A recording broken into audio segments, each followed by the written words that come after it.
21. Dirac dice.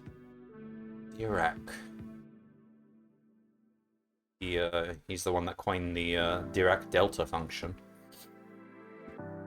Trying to think what else he did. Dirac theorem. Can't remember what else Dirac did. I just remember the Dirac delta function, which is a very simple function. It's like Dirac delta is 1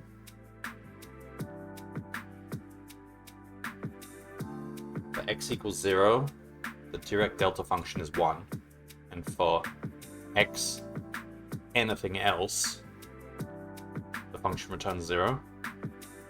Is that the Dirac delta function?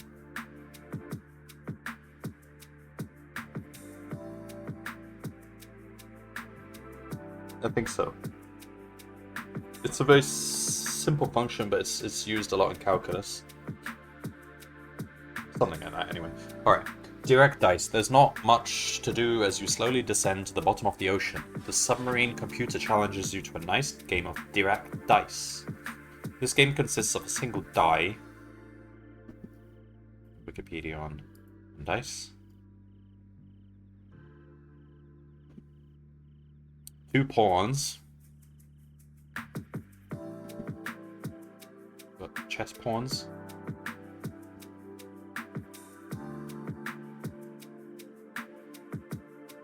Do other games use them? Yeah, I guess other games have pawns. Wait, where was...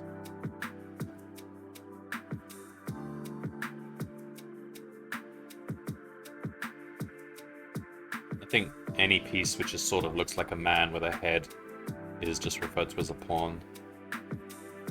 Clue.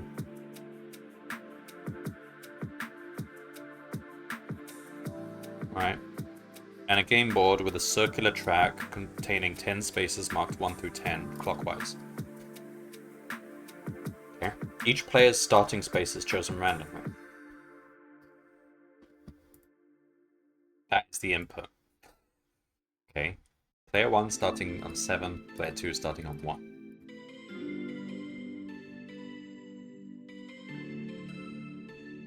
There can't be that many inputs for this problem then. Like, everyone is gonna have this a number 1 to 10 and this a number 1 to 10. So that's 100 different possible inputs. Okay, that's still a fair few different inputs. Each player's starting space is chosen randomly. Player 1 goes first. Players take turns moving. On each player's turn, the player rolls the die 3 times and adds up the results. Then, the player moves their pawn that many times forward around the track. That is, moving clockwise in order of increasing value, wrapping back around to 1 after 10. Sure, okay. After each player moves, they increase their score by the value of the space their pawn stopped on. So if the first player starts in 7, rolls 5, they stop in space 2, and add 2 to their score. Okay. The game immediately ends as a win for any player whose score reaches at least 1,000. Simple enough. Since the first game is a practice game, the submarine opens a compartment labeled deterministic dice, and a 100-sided die falls out. This die always rolls 1 first, then 2, then 3, and so on up to 100, after which it starts over at 1. Play using this die.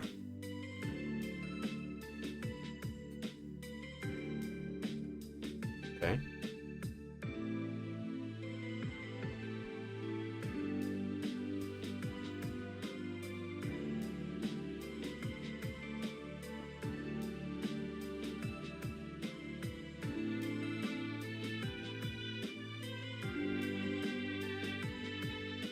Alright, fine.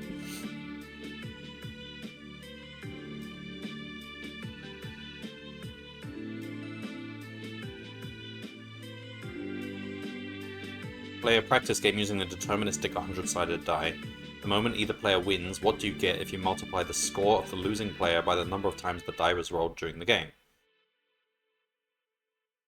Seems easy enough. I mean, we're capped by the score, and every turn you gain at least 1 point.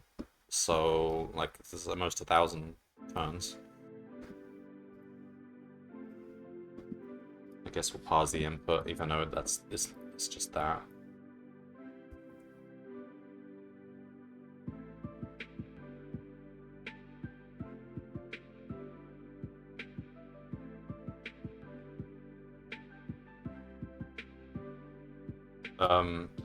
So part 1's easy. I think part 2 is going to be something a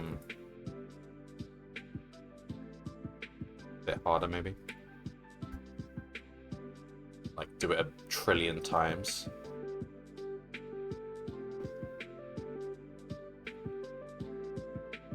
Just,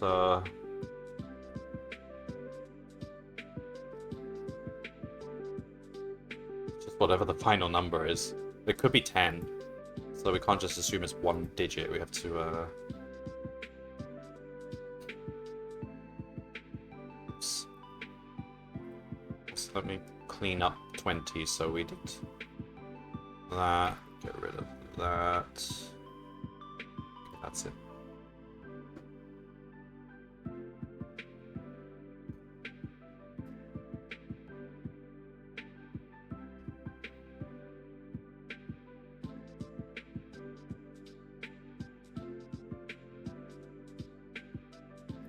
Okay, we can just say player 1 equals, so it'd be line dot, let's say, split, take the last token, which will be like that,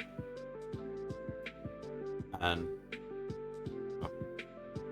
f dot read line, let's take the last token and interfy it.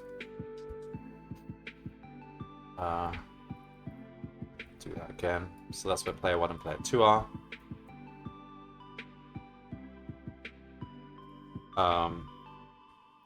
Okay, then what? So let's just simulate this step by step. So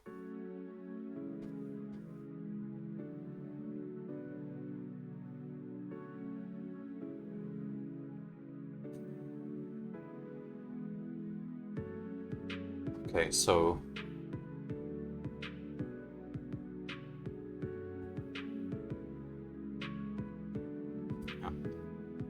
for turn in, let's say, count 1.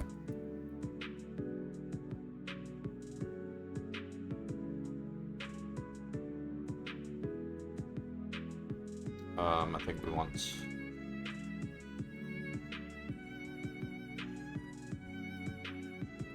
that, starting from 1. I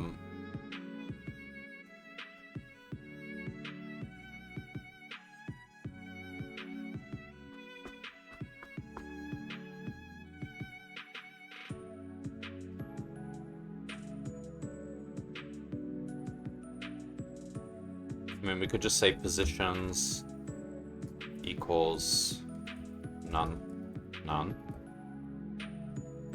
Player 1, okay, and then just say position player 1 is that, position of player 2 is that. So in this case,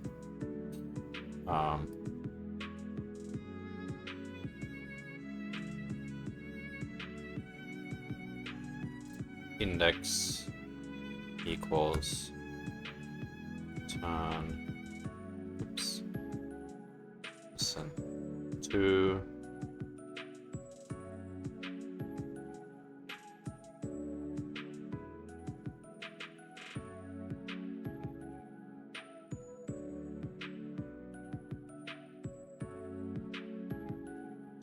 just do it like this.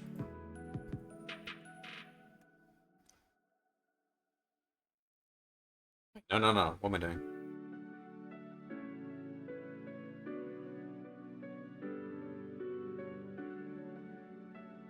Yeah. We have to -1, just say +1.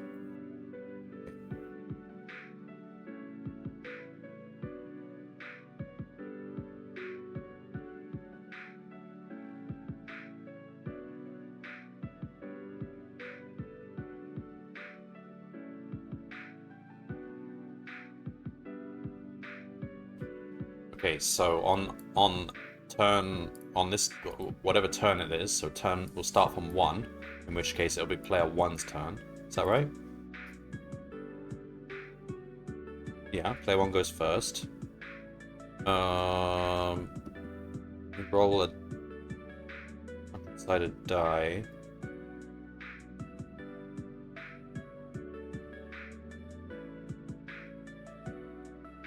Let's just say define get die.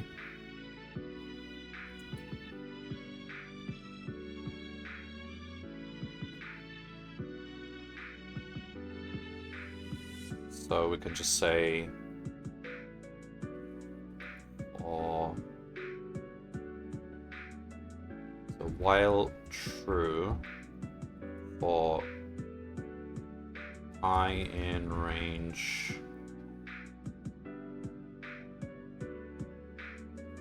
1 to 101 yield I. So it's an infinite generator. Every time we call it, we will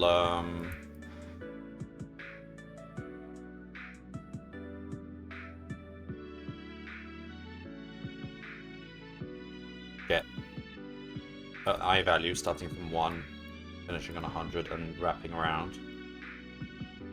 Okay. So, on player's turn, we roll the dice 3 times and add up the results.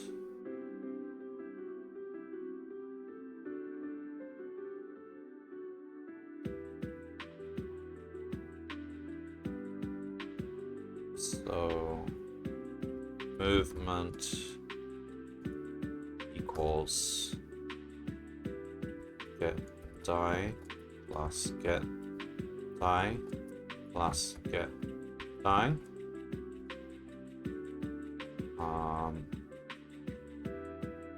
This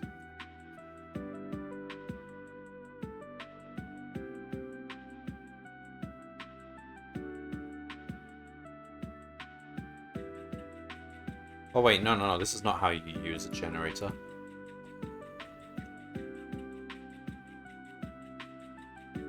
This is wrong. How do I do this again?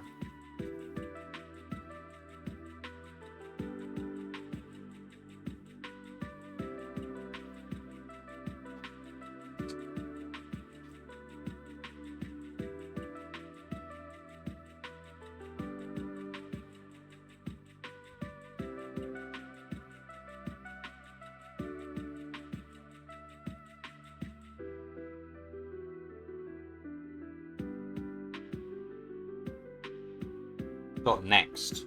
Oh, how do I do that again? Okay. It's die generator equals get die. Yeah, and then you do die gen dot next. No, it's next die gen, right?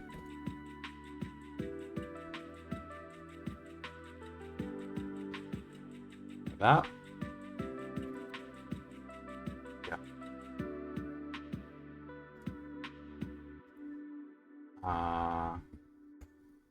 Then our new position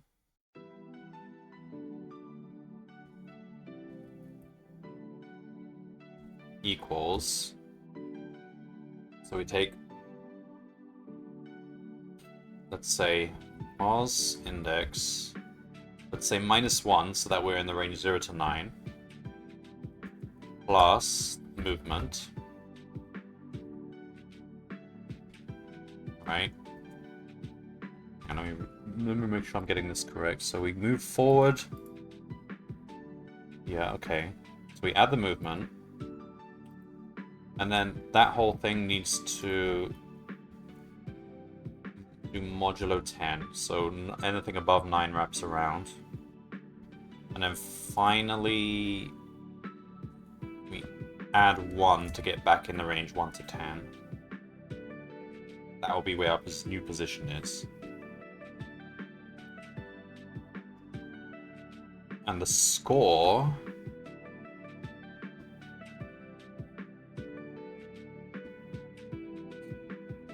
will be increased by the value we stop on.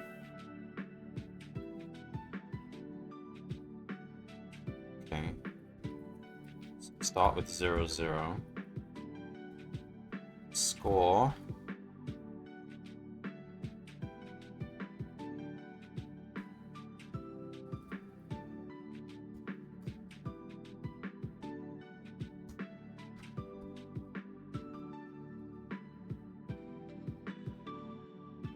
Right. And then if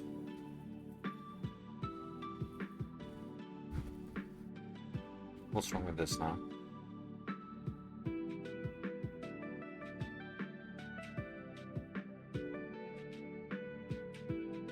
Okay.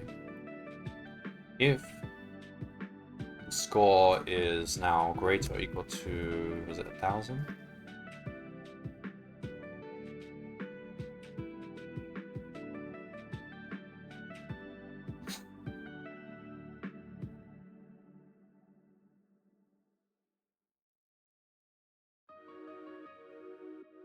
By the number of...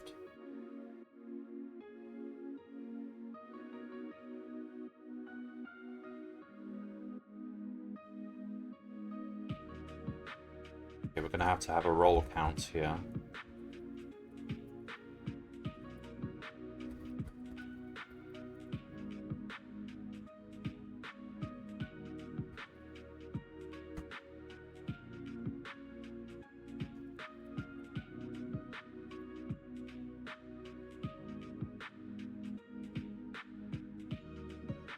That's how many times the die was rolled.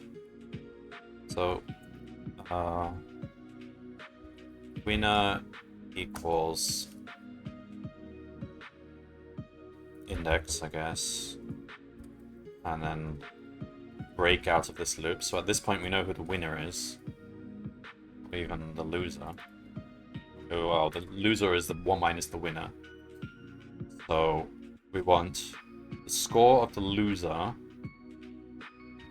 So it'll be score of 1 minus winner multiplied by the number of times the die was rolled, which is roll count.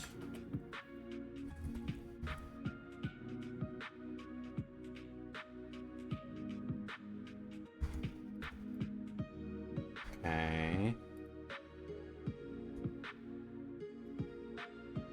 Okay.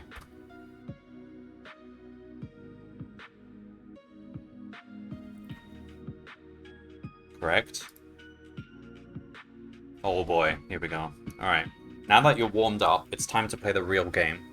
A second compartment opens, this time labeled Dirac dice. Out of it falls a single three-sided dice. Single die-sided die. As you experiment with the die, you feel a little strange. An informational brochure in the compartment explains that this is a quantum die. When you roll it, the universe splits into multiple copies, one copy for each possible outcome of the die.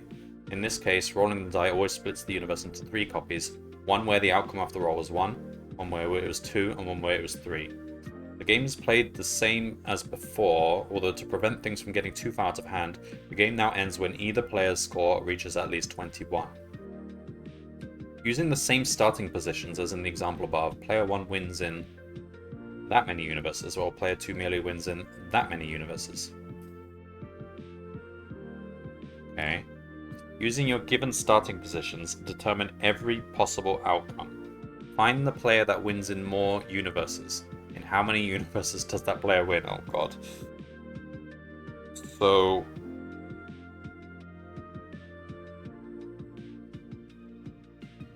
we are trying to work out...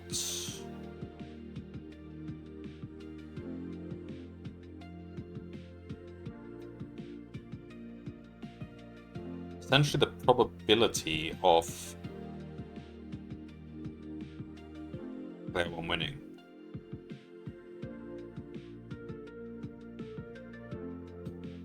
But it's going to be...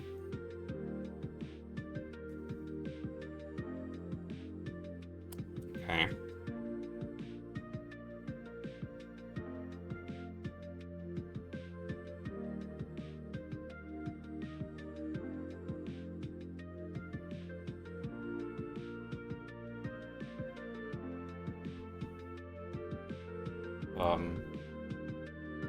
the player 1 starts on this, and player 2 starts on this. We're basically trying to work out essentially we're trying to work out the probability that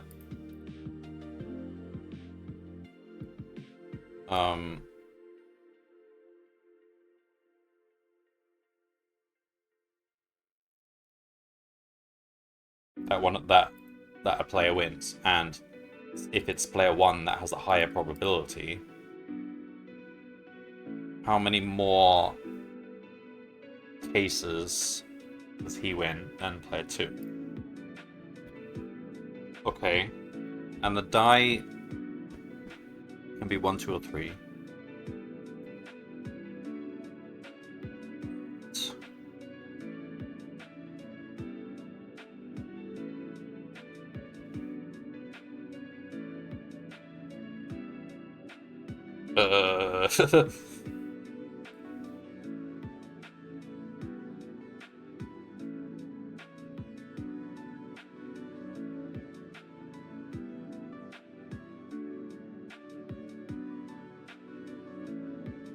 In this example they gave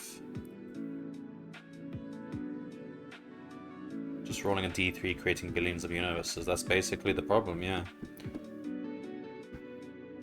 So for the example they gave,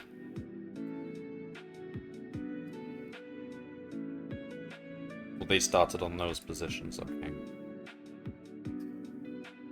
So it is basically a probability problem, but we're looking at it as number of events. But that is the definition of probability, basically. We just turn it into a fraction. We need to compute that probability, but we want the numerator of the fraction event, essentially.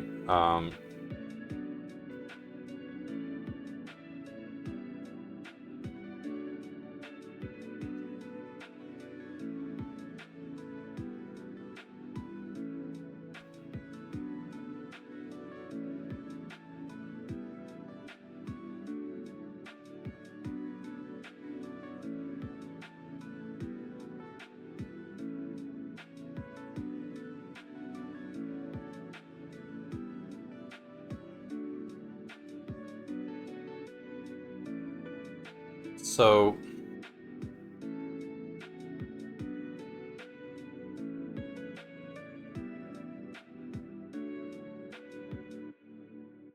the chance of player 1 winning is going to be the chance that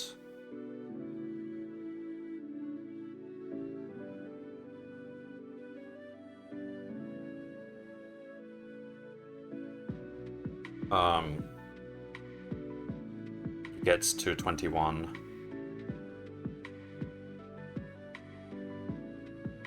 When he gets to 21,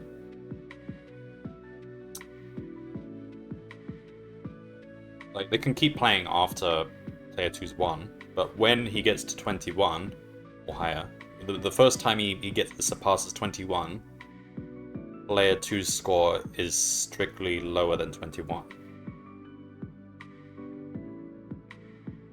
So we can think of the game that way. We play until player 1 hits 21 or higher. And the moment that happens, we look at what player 2's score is. So even when player 2 is past 21, we just keep playing until they're both past 21. Or until player 1's past 21. So that makes it easier to calculate the probability. So we play until...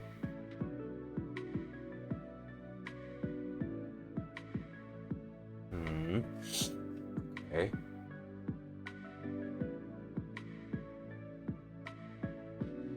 I'm trying to think. Is this is I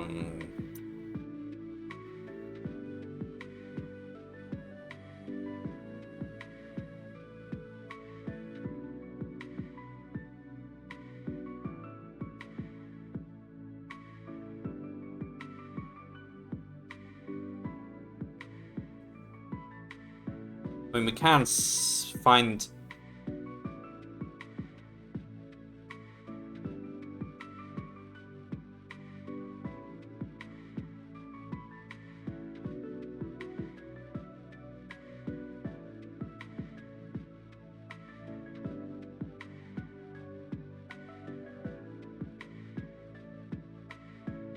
What is the minimum? What is the maximum number of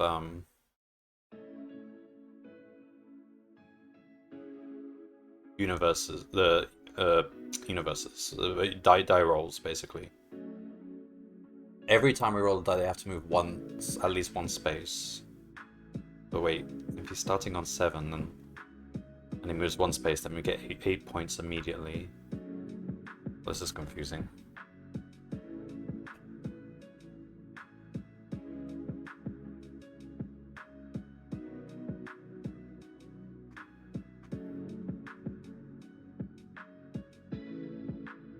I think this is a essentially a recursive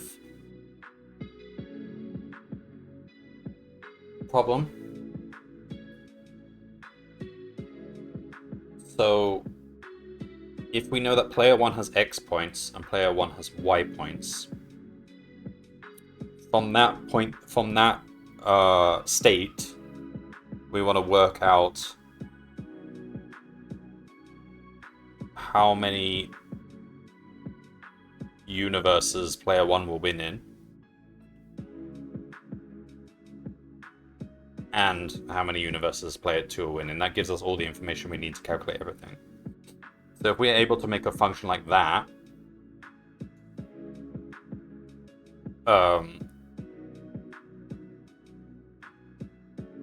yes, that, yeah. If I can do that, it's basically a one-liner, the function, because there's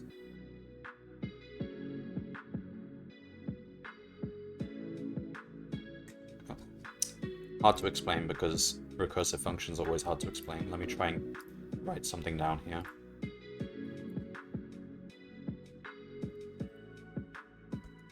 Okay. I want a method. Get num universes. Given player 1 score. Oh, wait. There's a bunch of things here. We need what encompasses a state? Player 1's position,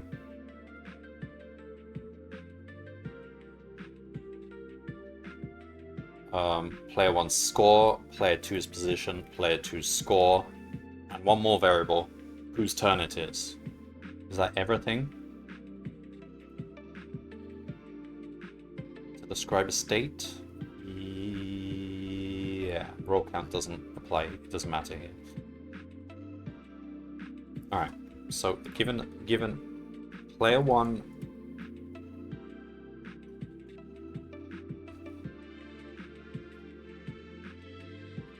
position, player 1 score, player 2 position, player 2 score, and turn. Turn is 0, 1. Those are 1, 2, 3, 4, 5 variables here, and we're basically trying to compute this function for all possible values of those variables.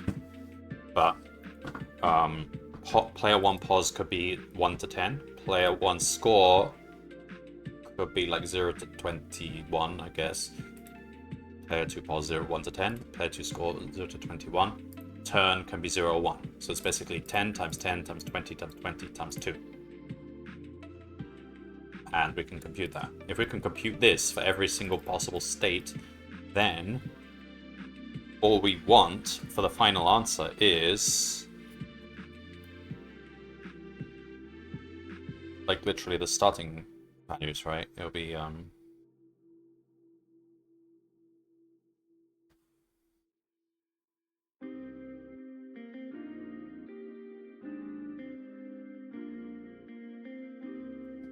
let's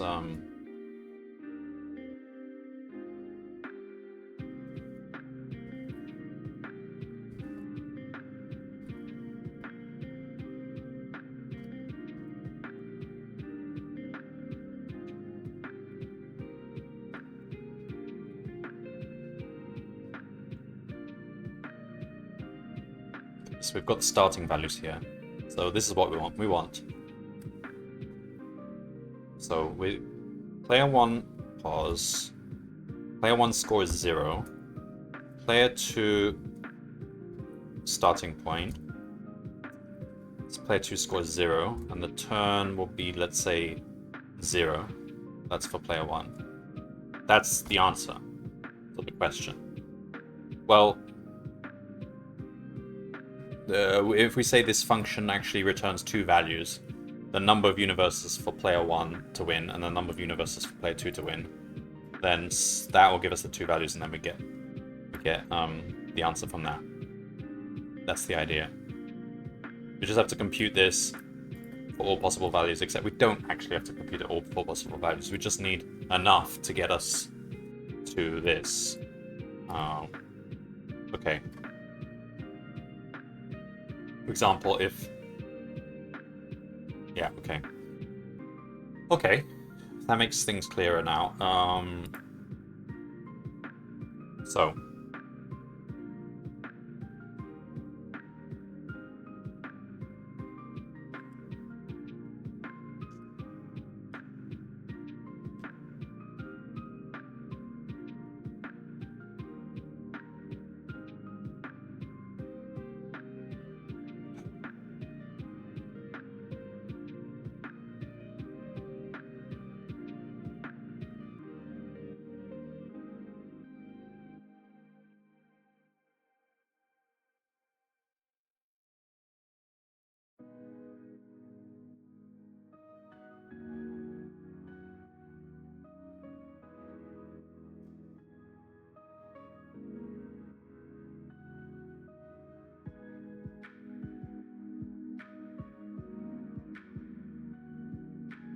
Hello, Cat Peasant.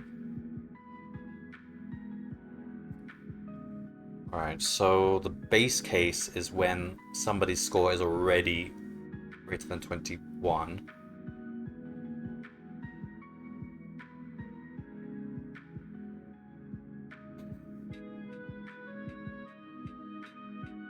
So, if it's your turn, and your score is already greater than 21, then something's gone wrong. So we assume that doesn't happen. If it's your turn and your opponent has a score greater than 21, that means you've lost. So the number of universes in which you win is 0. The number of universes which they win is 1. So that's the base case. If...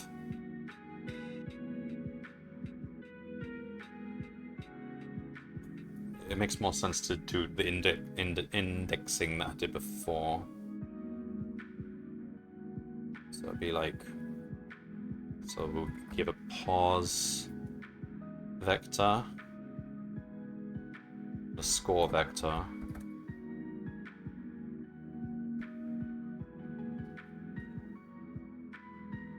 so if score 1 minus turn, so if it's your turn and your opponent has 21 points, then the answer to this is 0, 1, as in you've won in 0 universes and they've won in 1.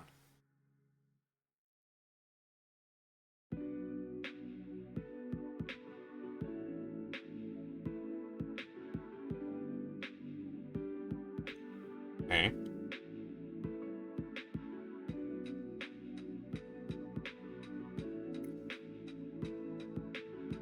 And that's the only base case.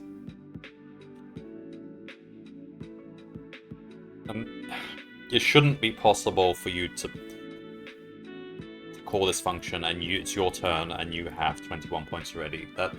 We're assuming that will get caught on the opponent's turn previously. So then, if we reach this far, that means we're not in a final state. So we have some positions, we have some points, and we're trying to work out what happens. So basically, there's 3 universes that get created here. 1 for the die rolling 1, 1 for the 2, 1 for the 3. So, 4 die roll in Okay, and the final result we want to return will be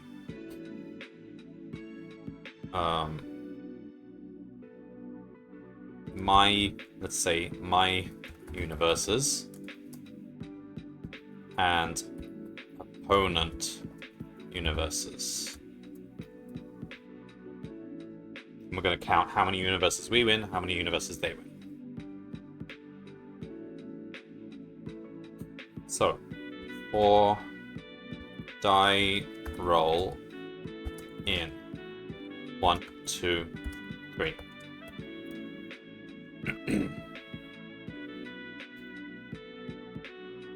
Oh wait, you roll it 3 times, don't you?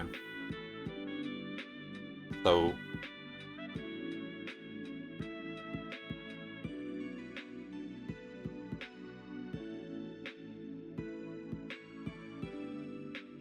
and if you roll a 1, then a 2, and that's a different universe from rolling a 2, then a 1. So we actually have to do this. We have to treat every one of these as a different universe. For yeah.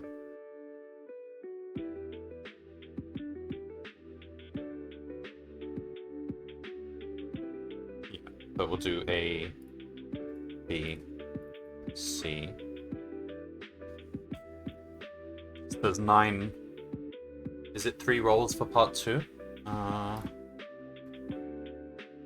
think the game is defined as 3 rolls. Full stop. Yeah. The only thing that changes is what the die itself looks like.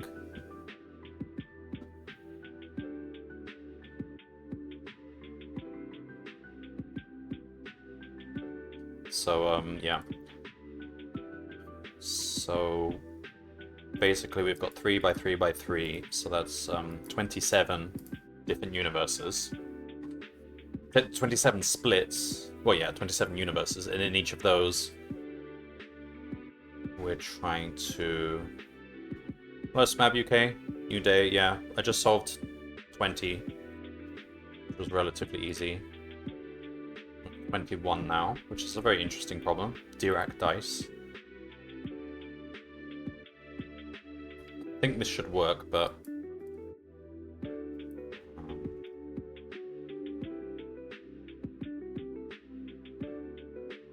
Caps on the positions and the scores should be enough to keep this from blowing up.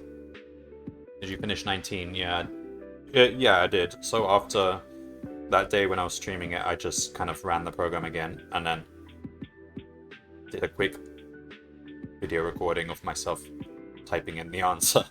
But yeah, it was fine.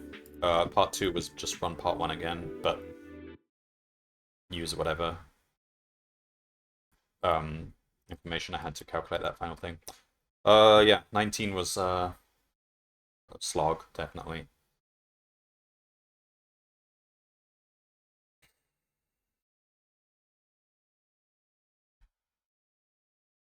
So in this case,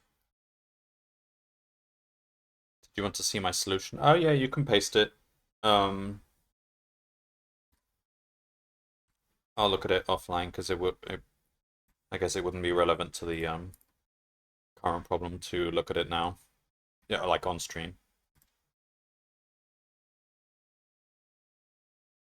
Alright, so you sum the dice rolls, so movement equals A plus B plus C.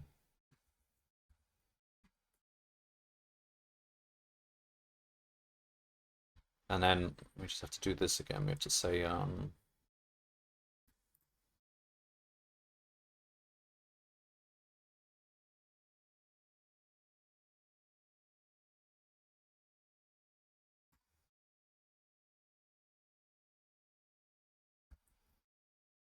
so we say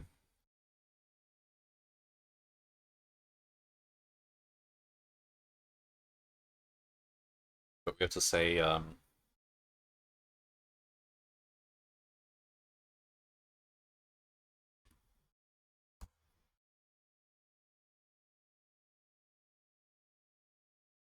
Alright, DJ. See you next time.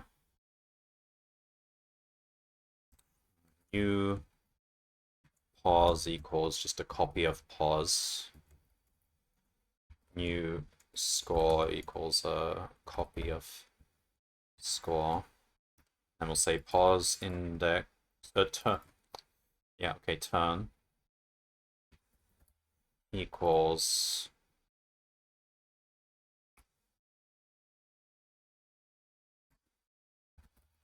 so you -1, you add the movement, cap it at 10, add the 1 back in. And oh, so this is new pause. And new score turn is gonna be new pause turn. So now your score gets updated.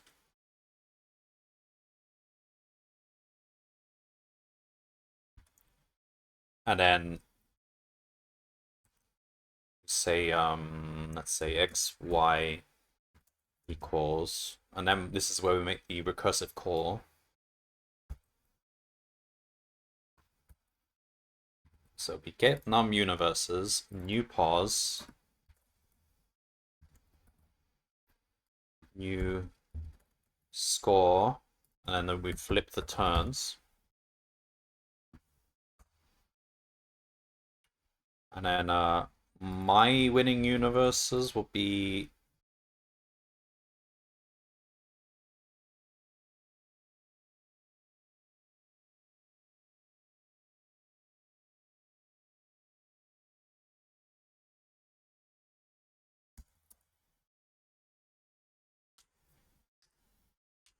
no, it shouldn't be it shouldn't be relative. Player 1 universes, player 2 universes. So here it'll be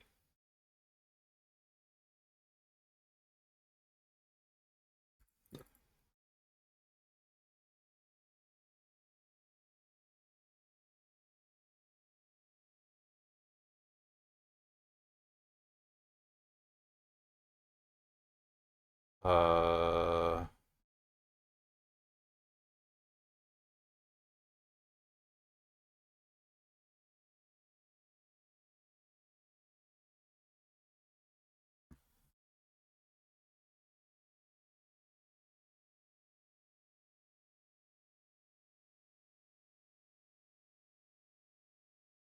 yeah, okay, and so yeah, the base case. So if the other person has exceeded 21, then player 1 universes will be um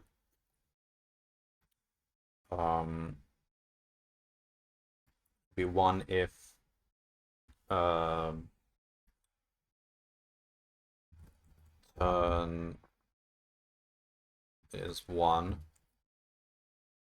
and it'll be turn player 2 universes will be 1 if it was player 1's turn, and 0 otherwise. Okay, that's how I would define it then. Alright. So xy equals, we make the recursive call that says player 1 has that many universe wins, and player 2 has that many universe wins. So we do player 1 universes plus equal x, player 2 universes plus equal y. So basically 27 different possibilities, we add those up, and then we return that pair.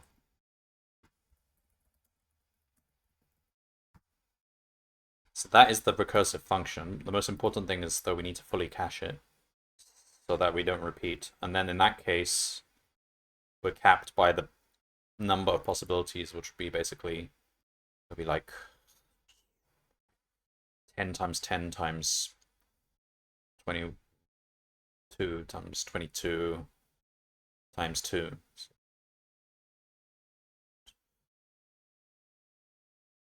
So we're looking at like 80,000 possibilities, maybe.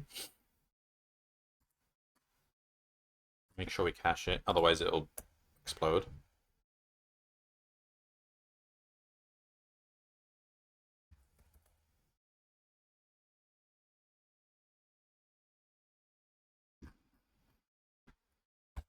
At least our code looks similar today. Cool, nice. Let's hope this works then. From func tools import cache.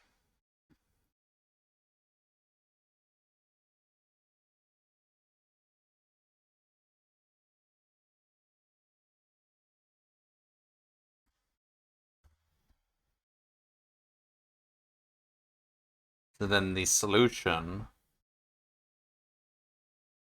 say x, y equals so we have, no, that's wrong. We need to do positions, so it would be player 1 pause, player 2 pause to start with. The scores will be 0, 0. The turn will be 0 for player 1.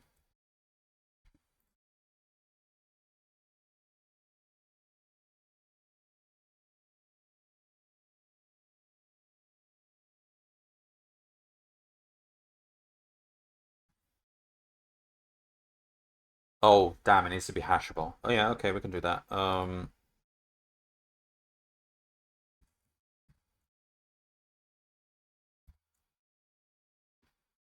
But that means we just need to change something up there.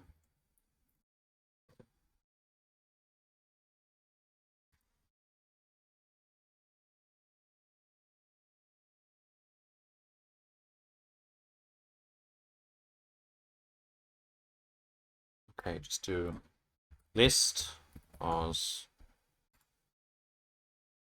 list, score, change those, and then tuple, pause, tuple, score. Alternatively, we could just define it on the spot as in one step, but that's fine. All right. Then, if that completes, the answer will be find the player that wins in more universes, and how many universes does that player win? So it should be the max of these. Don't know if have I done this base case correctly. All right, let's just see what we get. Okay, that was quick. It looks like the right kind of size.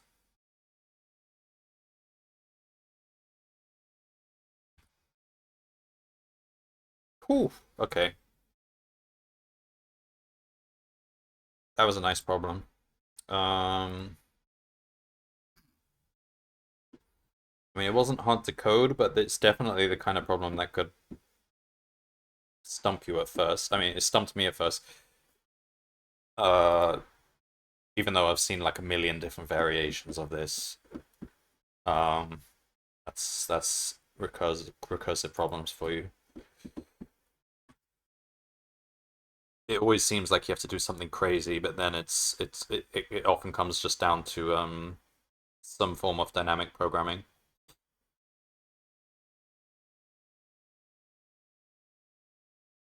And you don't have to explore anywhere near the full possibility of positions and scores and stuff because you only, I mean, you already start from position like 7 and so on. So that rules out like several different starting positions, and then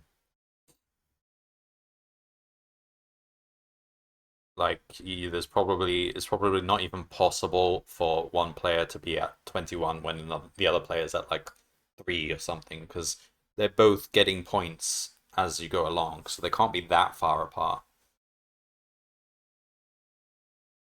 When numbers are huge, we expect the worst, yeah. Whoops. Um,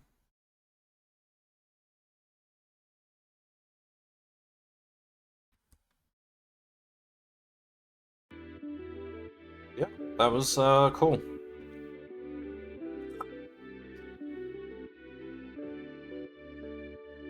Now, trying to work out if I have time for another problem. I don't want something that's going to take 6 hours. Let's take a peek. Well, that was 2 problems today. That's a fairly okay pace. Maybe I should just leave it. Let's have a look at the stats anyway. Yeah, 19 was a rough one. 20.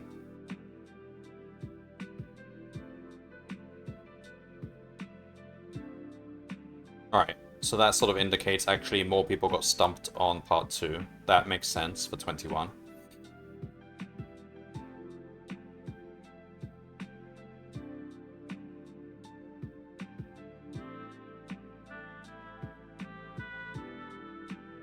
And the remaining problems seem... oh, just okay, I guess. And then, of course, there'll be fewer stars, gold stars for the final problem, because that means you have to have solved everything before. So, alright.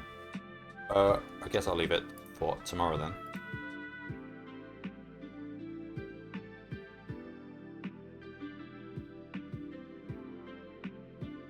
Yeah, just 3 days left.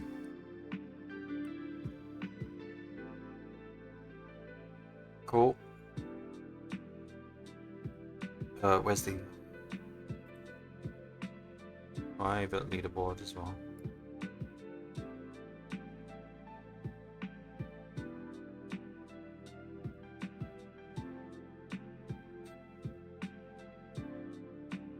Come on, Amaro, you gotta catch up.